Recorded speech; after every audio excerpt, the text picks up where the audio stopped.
అందరికీ నమస్కారం అండి. నేను రూపా సదాశివ గుంటక, తెలంగాణ ప్రాంత పద్మశాలి సంఘం మహిళా విభాగానికి అధ్యక్షురాలిని. బీఓఎస్ వెల్ఫేర్ ట్రస్ట్ సామాజిక శాఖ, అదేవిధంగా తెలంగాణ ప్రాంత పద్మశాలి సంఘం సంయుక్తంగా మేము ఆగస్టు 1, 2, 3 తారీఖుల్లో చేనేత ఎగ్జిబిషన్ ఇక్కడ పద్మశాలి భవన్లో ఏర్పాటు చేశాము. లాస్ట్ ఇయర్ మేము ఇది 3 days ఇట్లా నిర్వహించాము. వీవర్స్ అదేవిధంగా కస్టమర్స్ కూడా చాలా మంచి రెస్పాన్స్ ఉంది. వీవర్స్ కూడా మరీ మమ్మల్ని మంచి సేల్స్ ఉన్నాయి కాబట్టి మీరు తప్పకుండా పెట్టాలి ఎగ్జిబిషన్. మాకు మంచి సేల్ లభించింది మేడం. ఒక 3 రోజుల్లోనే ఇంత పెద్ద అమౌంట్ మాకు వచ్చిందని చెప్పి చాలా హ్యాపీగా వాళ్ళు మళ్ళీ పెట్టమని ప్రోత్సహించడంతో మళ్ళీ ఈసారి కూడా ఈ సెకండ్ సీజన్ 2 మన ఎగ్జిబిషన్ నిర్వహిస్తున్నాము. అదేవిధంగా మంచి కస్టమర్లు కూడా చాలా రీజనబుల్గా ఇచ్చారు ప్రైజెస్, కాబట్టి ఎప్పుడు పెడుతున్నారని వాళ్ళు చాలా వెయిట్ చేయడం జరిగింది. కస్టమర్స్ వ్యూవర్స్ కోసమే మళ్ళీ కూడా ఇది నిర్వహించడం జరుగుతుంది. అదేవిధంగా ఈ చేనేత ఎగ్జిబిషన్ పెట్టడానికి కారణము మా తాతగారు చేనేత ఉద్యమ పితామహులు కీర్తిశేషులు గుంటక నరసే పంతులు గారు. వారు చేనేత కళాకారుల జీవనోపాధి కోసమే వారు చాలా శ్రమించారు.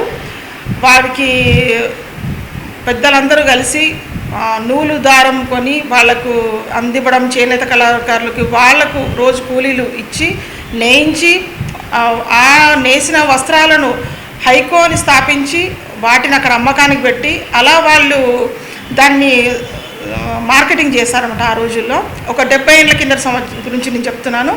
హైకోని అప్పుడు వాళ్ళు స్థాపించారు. ఆ హైకో దినదిన ప్రవర్ధమానంగా చాలా మంచి రెస్పాన్స్ ఉండింది.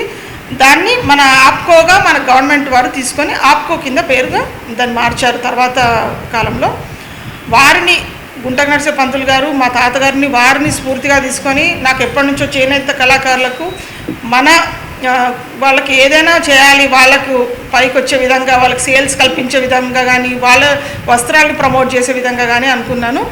అది నాకు మంచి ఆపర్చునిటీ దొరికింది అనుకుంటాను. మా బీఓఎస్ వెల్ఫేర్ ట్రస్ట్ తెలంగాణ మహిళా విభాగం నుంచి కూడా అనుకొని నా ఇంట్రెస్ట్ని ముందుకు పెట్టాను. చాలా మంచి రెస్పాన్స్ వచ్చింది. మీరు కూడా విజిట్ చేయండి. ఆగస్ట్ 1, 2, 3 తారీఖుల్లో చాలా మంచి హ్యాండ్లూమ్ ప్రోడక్ట్స్, హ్యాండ్లూమ్ క్లోత్స్ వివిధ రకాలుగా ఉన్నాయి. ఎక్కువగా మన తెలుగు రాష్ట్రాల వాళ్ళు పెట్టినవి కొంటే ఇంకా చాలా బాగుంటుంది. అదేవిధంగా ఇతర రాష్ట్రాలు 8, 9 వేరే స్టేట్స్ వాళ్ళు కూడా వచ్చి మన దగ్గర స్టాల్స్ పెడుతున్నారు.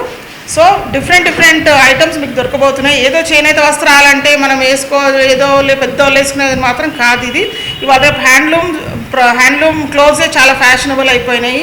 లెనిన్స్, కాటన్స్ ఇట్లాంటివి రెడీమేడ్స్ ఉన్నాయి.